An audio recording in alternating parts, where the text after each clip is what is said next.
Saw, dude. Welcome back to the Grand Library, bro. We're here in the garden area. Gonna go to the Dreamlands, man. We got a couple of little hashish here, man. We're gonna roster it up, bro. We're gonna roster it up into the Dreamlands, into Ulthar, brother. Yeah. Now, joking aside, welcome back to the Grand Library. As you see, we're in the garden area today. Fortunately, the Grand Library in its main hall, where we normally have our readings, is having some much needed renovations. So I assure you, the next couple of videos, I will be back at the Grand Library in the main hall. But for now, we can still be in the garden area of the Grand Library and read a very peculiar tale called The Cats of Ulthar. I know the last video we got into, obviously the supreme darker elements of the Cthulhu mythos. So I wanted to make this video a little more lighthearted and more fun, and we're going to discuss kitty cats. As you see here, I have a statue of the Egyptian goddess Bastet, the goddess of cats, and this entity is also within the Cthulhu mythos and is mentioned in this short story that we are going to read. If you're a cat lover, you're probably going to instantly love this story, and I highly recommend you read this to your own cats, and you will notice that they will appreciate it. I also have this story pressed on a vinyl, and I played it outside in the Lagoon. There's many stray cats that reside within the woods near the lake house, and after the end of the vinyl, it's the last song on the last short story on the A side. And after it ended, every single cat just started howling and meowing. It was so cool, and it was like at night, and there was like a full moon. It was so epic. It was like the coolest thing, and I was like, it's real. They know. They understand our language, and they know that we know that they know that I don't know. But it's really awesome, and I have several cats, and it'd be cool if they weren't asleep right now, so I could pick them up and show you. But I've read this to them, and I even had another cat that was asleep in another room, and the other two cats, who are brother and sister, who I call Bella Lugosi, I was reading this to them, and the other cat came out and noticed I was reading and sat down right next to them and sat there and at my feet and listened to me read this story. Really cool. So maybe this story is very much dedicated to cats, obviously. Lovecraft was a big cat guy, so he believed that they were mystical, and more or less believed all of the mythology of Egypt on them. Oh, so we are in the Dagon book, and it seems here that the Cats of Ulthar, our previous owner, what, a bee? A bee? Okay, dog lover, get jelly, okay, it's whatever, I love dogs too, but come on, you don't have to be mean to cats.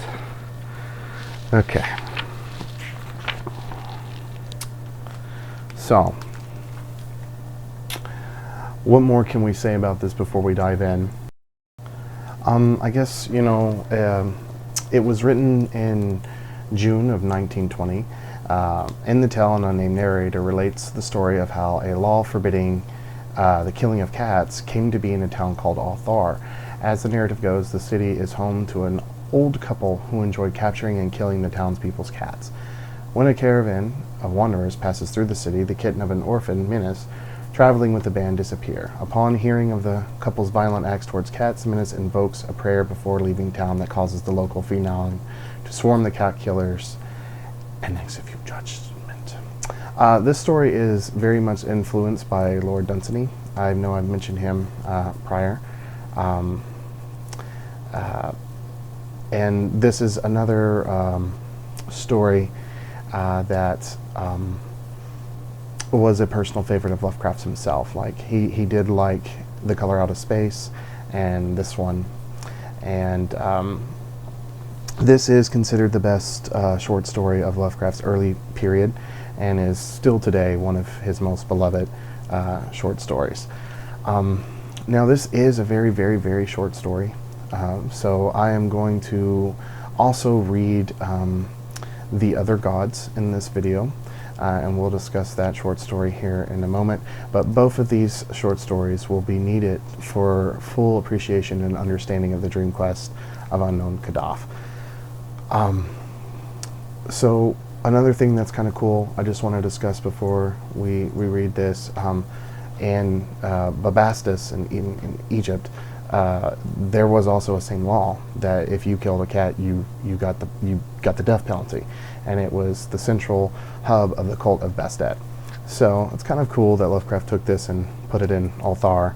I really like that aspect. So I've always felt that it was in the deeper lore, and it's hinted at that the people that reside in Ulthar do worship Bastet, and Bastet does, pay homage to it. So I think that's kind of cool. So without further ado, let us read The Cats of Ulthar by H.P. Lovecraft. It is said that in Ulthar, which lies beyond the river Sky, no man may kill a cat, and this I can verily believe as I gaze upon him who sitteth purring before the fire. For the cat is cryptic, and close to strange things which men cannot see. He is the soul of antique Aegyptus, and bearer of tales from forgotten cities of Meroe and Ophir. He is the kin of the jungle's lords, and heir to the secrets of hoary and sinister Africa. The Sphinx is his cousin, and he speaks her language, but he is more ancient than the Sphinx, and remembers that which she hath forgotten. In Ulthar, before ever the burghers forbade the killing of cats, there dwelt an old cotter and his wife who delighted to trap and slay the cats of their neighbors. Why they did this I know not, save that many hate the voice of the cat in the night, and take it ill that cats should run stealthily about yards and gardens at twilight. But whatever the reasons, this old man and woman took pleasure in trapping and slaying every cat which came near to their hovel. And from some of the sounds heard after dark, many villagers fancied that the manner of slaying was exceedingly peculiar. But the villagers did not discuss such things with the old man and his wife, because of the habitual expression on the withered faces of the two, and because their cottage was so small and so darkly hidden under spreading oaks at the back of a neglected yard. In truth, much as the owners of cats hated these odd folk, they feared them more, and instead of bearing them as brutal assassins, merely took care that no cherished pet or mouser should stray towards the remote hovel under the dark trees. When through some unavoidable oversight a cat was missed and sounds heard after dark, the loser would lament impotently or console himself by thanking fate that it was not one of his children who had thus vanished. For the people of Ulthar were simple, and knew not whence it is all cats first came. One day, a caravan of strange wanderers from the south entered the narrow cobble streets of Ulthar. Dark wanderers they were, and unlike the other roving folk who passed through the village twice every year. In the marketplace they told fortunes for silver, and bought gay beads from the merchants. What was the land of these wanderers none could tell, but it was seen that they were given to strange prayers, and that they had painted on the sides of their wagons strange figures with human bodies and the heads of cats, hawks, rams, and lions. And the leader of the caravan wore a headdress with 2 horns and a curious disc betwixt the horns. There was in this singular caravan a little boy with no father or mother, but only a tiny black kitten to cherish. The plague had not been kind to him, yet had left him this small furry thing to mitigate his sorrow, and when one is very young, one can find great relief in the lively antics of a black kitten. So the boy, whom the dark people called Menace, smiled more oft than he wept as he sat playing with his graceful kitten on the steps of an oddly painted wagon. On the 3rd morning of the wanderer's stay in Ulthar, Menace could not find his kitten, and as he sobbed aloud in the marketplace, certain villagers told him of the old man and his wife, and of sounds heard in the night. And when he heard these things, his sobbing gave place to meditation, and finally to prayer. He stretched out his arms towards the sun, and prayed in a tongue no villager could understand, though indeed the villagers did not try very hard to understand, since their attention was mostly taken up by the sky and the odd shapes the clouds were assuming. It was very peculiar, but as the little boy uttered his petition, there seemed to form overhead the shadowy nebulous figures of exotic things, of hybrid creatures crowned with horn-flanked disc. Nature is full of such illusions to impress the imaginative. That night the wanderers left Ulthar, and were never seen again, and the householders were troubled when they noticed that in all the village there was not a cat to be found. From each hearth the familiar cat had vanished. Cats, large and small, black, gray, stripped, yellow and white. Old Cranon, the burgomaster, swore that the dark folk had taken the cats away in revenge for the killing of Minna's kitten, and cursed the caravan and the little boy. But Nif, the lean notary, declared that the old cotter and his wife were more likely persons to suspect, for their hatred of cats was notorious and increasingly bold.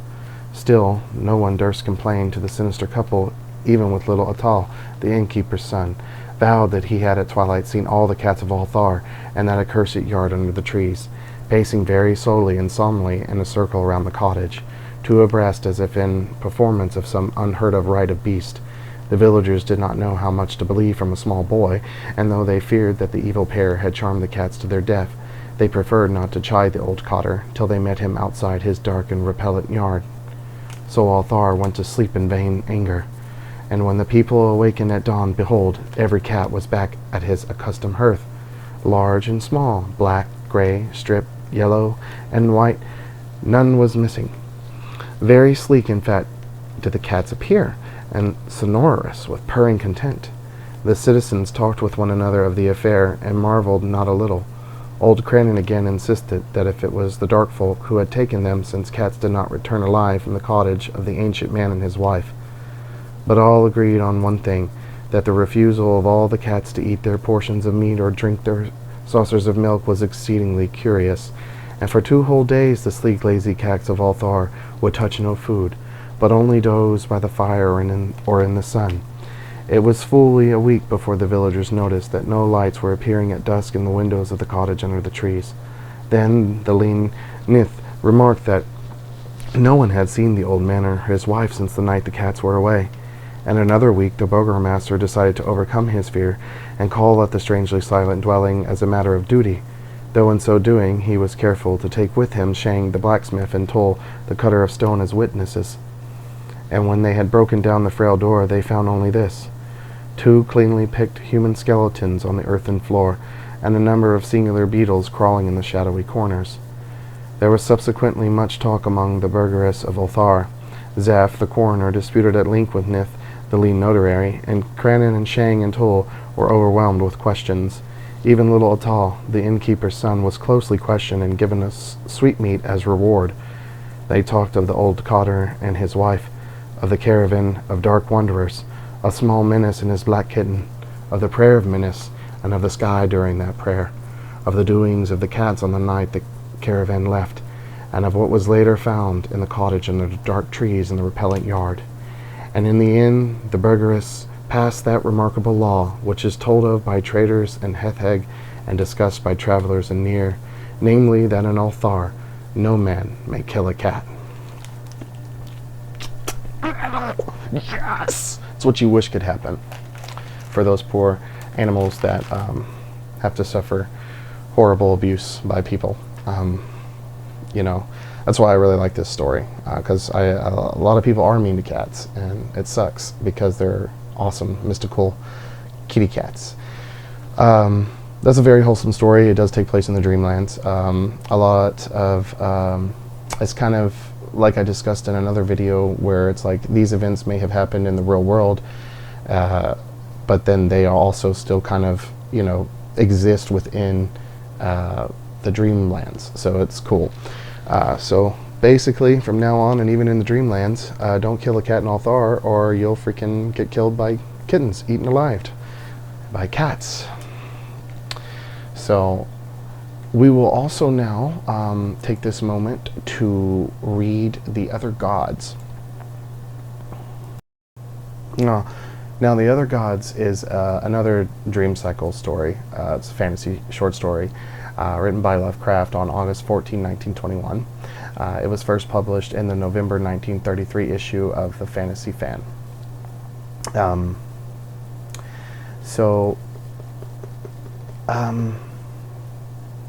If I'm not mistaken, it's been a bit since I've read this, but I do think Atal is in this story. And Atal was, you know, the young boy in the Cats of Ulthar that saw the cats basically enacting justice for what has been done to their kind. So there's not much more to say on that. I just know that there are recurring characters in that regard, or at least I hope so. It's been a while since I've read it.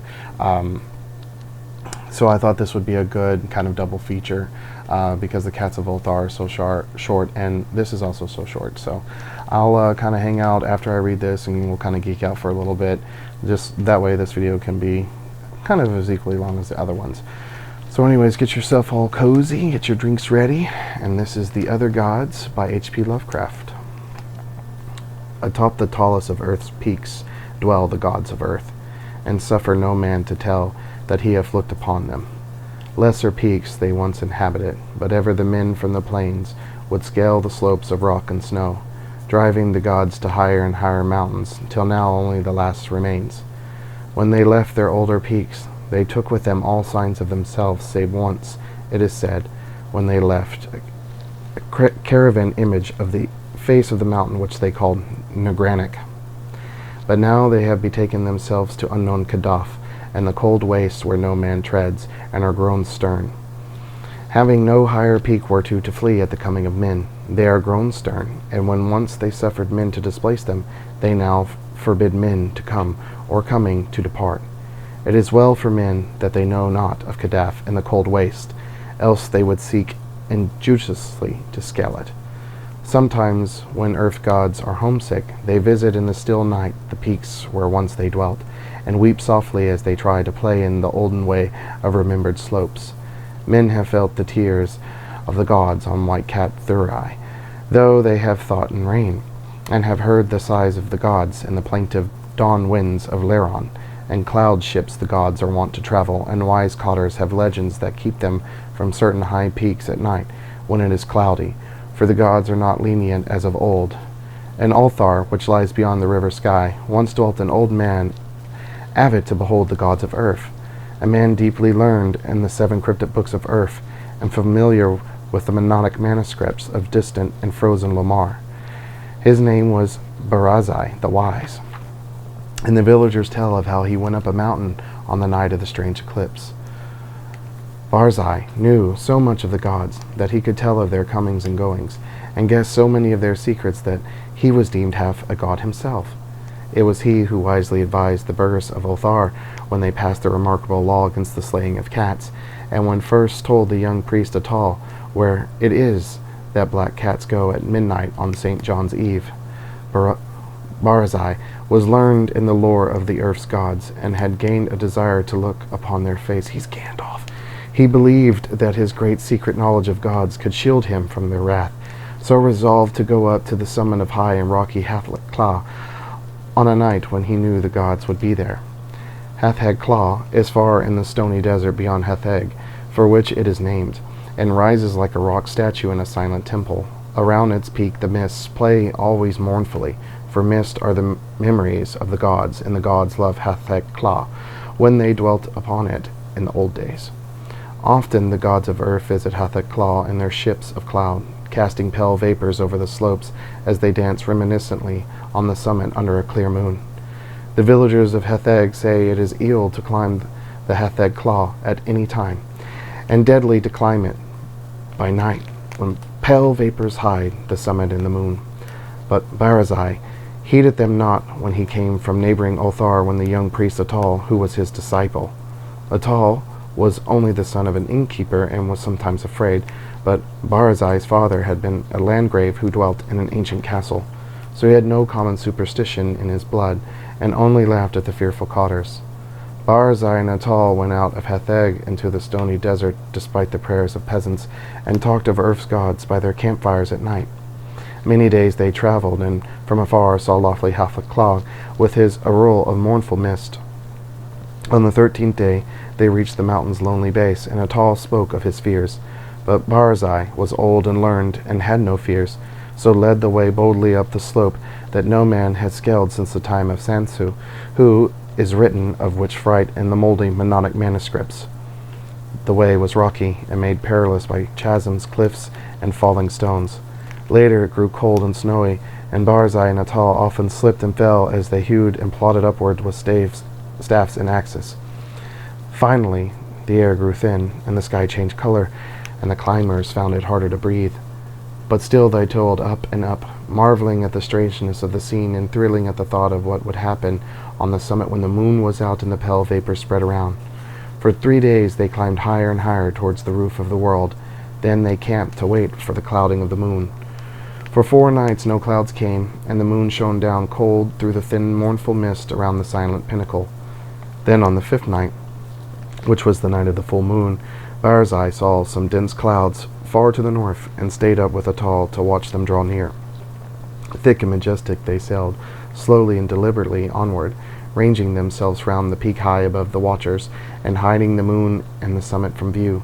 For a long hour the watchers gazed, whilst the vapors swirled and the screen of clouds grew thicker and more restless. Barzai was wise in the lore of Earth's god, and listened hard for certain sounds, but Atal felt the chill of the vapors and the awe of the night, and feared much. And when Barzai began to climb higher and beckon eagerly, it was long before Atal would follow. So thick were the vapors that the way was hard, and though Atal followed at last, he could scarce see the grey shape of Barzai on the dim slope above in the clouded moonlight. Barzai forged very far ahead, and seemed, despite his age, to climb more easily than Atal, fearing not the steepness that began to grow too great for any save a strong and dauntless man, nor pausing at a wide black chasm that Atal could scarce leap.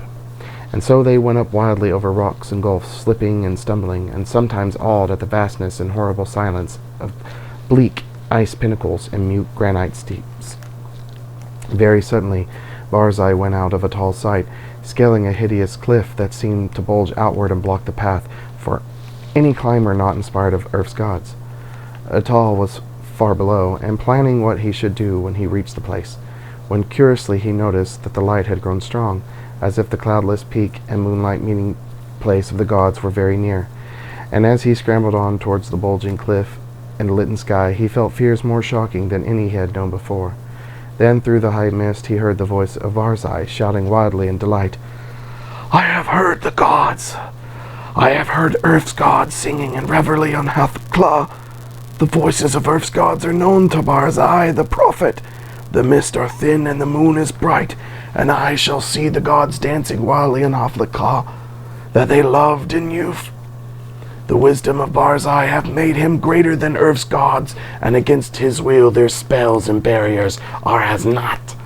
Barzai will behold the gods, the proud gods, the secret gods, the gods of Earth who spurn the sight of man." Atal could not hear the voices Barzai heard, but he was now close to the bulging cliff and scanning it for footholds. Then he heard Barzai's voice grow shriller and louder. "The mist is very thin, and the moon casts shadows on the slope. The voices of Earth's gods are high and wild, and they fear the coming of Barzai the wise, who is greater than they. The moon's light flickers as Earth gods dance against it. I shall see the dancing forms of the gods that leap and howl in the moonlight. The light is dimmer, and the gods are afraid." Whilst Barzai was shouting these things, Atal felt a spectral change in all the air, as if the laws of Earth were bowing to greater laws.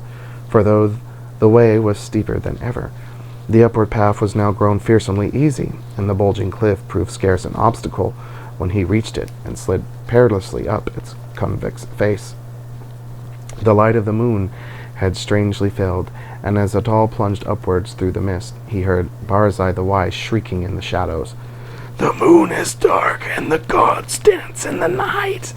There is terror in the sky, for upon the moon hath sunk an eclipse foretold in no books of men or of Earth's gods. There is unknown magic on Hathkla, for the screams of the frightened gods have turned to laughter, and the slopes of ice shoot up endlessly into the black heavens whither I am plunging. Hey, at last in the dim light I behold the gods of Earth." And now Atal, slipping dizzily up over inconceivable steps, heard in the dark a loathsome laughing, mixed with such a cry as no man else ever heard save in plethorian or unrelated nightmares. A cry wherein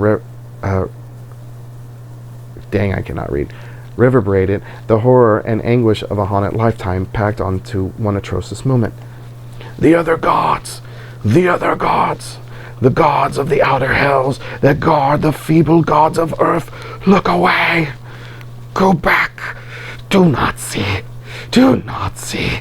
The vengeance of the infinite abysses that curse that damnable pit!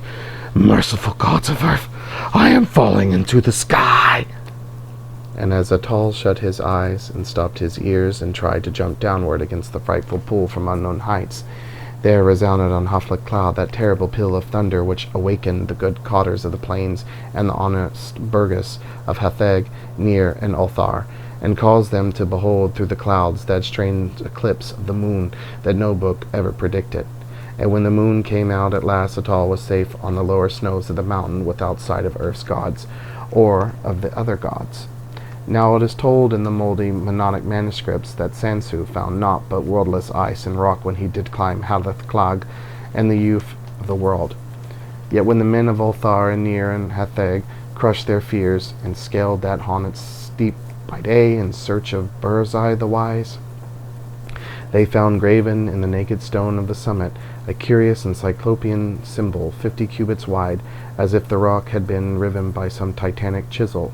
And the symbol was like to one that learned men have discerned in those frightful parts of the Mennonic manuscripts, which were too ancient to be read. This they found. Barzai the Wise they never found, nor could the holy priest Atal ever be persuaded to pray for his soul's repose. Moreover, to this day, the people of Ulthar and Nir and Hatheg fear eclipses, and pray by night when pale vapors hide the mountain top and the moon. And above the mist of Halaklav, Earth's gods sometimes dance reminiscently, for they know they are safe, and love to come from unknown Kadaf in ships of cloud and play in the olden way, as they did when Earth was new and men not given to the climbing of inaccessible places. Yeah, so there's that cool little double feature there. So there is quite a bit of lore in that story. Several very important places within the Dreamland there. They mentioned Mount Nagranic. That is actually my favorite part in the Dream Quest of Unknown Kadaf when Carter goes there. It's so high fantasy. It's so out there and majestic, like some giant face carved on, you know, I guess we have that at Mount Rushmore, but like the equivalent of like if an alien god did it on a mountain or something. I would love to see that. I think of like Giger a lot. I think that would be sick to see. That's how I always kind of imagined it. And then they basically talk about Kadath a lot. So like Kadath is basically where all of Earth's gods go. And basically you can't access it. It's kind of interesting. And that's kind of the whole point of the Dream Quest of Unknown Kadath, is Carter is trying to do what Barzai the Wise did. He wants to see Kadath, and wanted to see Earth's gods and ask why they've abandoned humanity. So that's a really epic story. And but these are very important places because Ulthar will be in there, and this is like a big juicy meat of mythos lore, this story. And it mentions the